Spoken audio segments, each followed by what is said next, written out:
하나님의 슬픔을 기억하라. 보라, 여호와의 날, 곧 잔혹히 본냄과 맹렬히 노하는 날이 이르러 땅을 황폐하게 하며 그 중에서 죄인들을 멸하리니. 이사야서 13장 9절.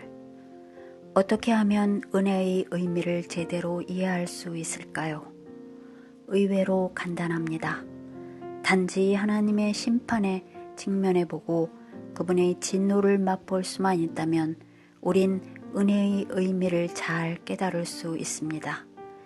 이런 경험을 통해서만 우리는 주 예수 그리스도가 우리를 위한 희생제물이 되셔서 그분을 진실로 믿는 사람을 모두 하나님의 진노로부터 구원해낸다는 사실을 알게 됩니다. 그것이 은혜입니다. 오늘도 살아계시며 역사하시는 하나님은 때론 진노하십니다. 하나님은 분명 사랑의 아버지이십니다. 그러나 하나님 아버지는 슬프지만 자녀들에게 진노를 쏟으시며 심판을 할 수밖에 없는 상황에 처하십니다. 그 진노는 강한 사랑의 표시입니다. 끊임없이 죄에 빠져있는 자녀들에게 간곡히 돌아오라고 부탁해도 아무 소용이 없을 때 아버지는 깊은 고뇌에 빠지십니다.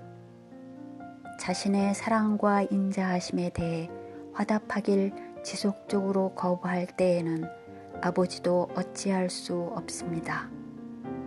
어느 날 신약과 구약의 여러 곳에서 언급된 하나님의 진노하시는 성품을 마음 깊이 느끼게 되었습니다. 잃어버린 어린 양들에 대해 하나님의 복받치는 슬픔과 고뇌의 깊이를 조금이나마 느낄 수 있었습니다. 그 순간 우리 주님도 피조물과 같이 슬퍼하신다는 사실이 마음에 와 닿았습니다. 집으로 돌아오기를 거절하고 빛을 거부하며 도리어 어둠과 죄를 택하는 자녀들, 결국 그 죄 가운데 죽어 영원한 고통을 당할 당신의 자녀들을 생각하며 주님은 슬퍼하고 계셨습니다. 하나님의 슬픔이 느껴지면서 내 마음도 그 슬픔으로 가득 찼습니다. 그때 나도 모르게 이제까지 불러본 적도 없는 애가를 갑자기 부르게 되었습니다. 나는 성령께서 주신 노래를 부르며 몇 시간이나 하나님의 깊은 고뇌와 고통을 체휼했습니다. 주님은 계속 내가 슬프다, 내가 정말 슬프구나 라고 말씀하시는 것 같았습니다. 그 슬픔이 온몸으로 느껴지자 하염없이 눈물이 흘러내렸습니다. 세상에 대한 하나님의 고뇌에 찬 진노와 고통을 경험한 후에 새로운 단계의 길이 펼쳐졌습니다. 하나님의 진노와 심판의 긴급성이 언제나 나를 따라다녔습니다.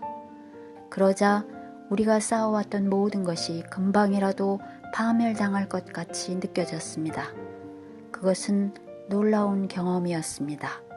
그렇습니다. 우린 모두 하나님의 심판 날을 향해 달려가고 있습니다. 마지막 날에 인류의 죄에 대해 하나님의 슬픔과 진노가 임하게 됩니다. 이것을 인식하는가의 여부에 따라 인생이 달라집니다. 이것을 깨달을 때 이 지구상에서 벌어지는 재앙들을 전혀 다른 관점으로 보게 됩니다. 그런 일들을 우연이 아니라 하나님의 슬픔과 거룩한 진노와 연결지어 보게 됩니다. 하나님의 슬픔과 진노를 경험하자 그전에는 몰랐던 하나님의 은총의 풍성함을 더욱 잘 이해하게 되었습니다. 너무 늦기 전에 자기의 죄를 회개하고 주 예수 그리스도께로 나온 사람들에게는 그분의 심판보다도 훨씬 큰 하나님의 은혜가 주어진다는 사실을 증거하지 않을 수 없게 되었습니다. 그것은 소명이 되었습니다. 아무도 그날을 피할 수 없습니다.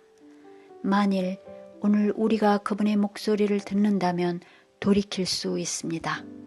그래서 역설적으로 하나님의 진노야말로 그분의 사랑과 은혜의 풍성함을 경험케 하는 도구가 될 수 있습니다. 하나님의 슬픔을 기억하십시오. 가던 길 멈추고 돌이키십시오. 아직도 시간은 남아 있습니다. 기도하겠습니다. 하나님, 이 땅을 바라보며 슬퍼하시는 당신의 마음을 느끼기 원합니다. 주님이 슬퍼하시는데 어찌 우리가 기뻐할 수 있겠습니까? 주님의 슬픔이 저희의 슬픔 되게 해 주십시오. 이제 돌이켜 임박한 하나님의 진노의 잔을 피하게 해 주십시오.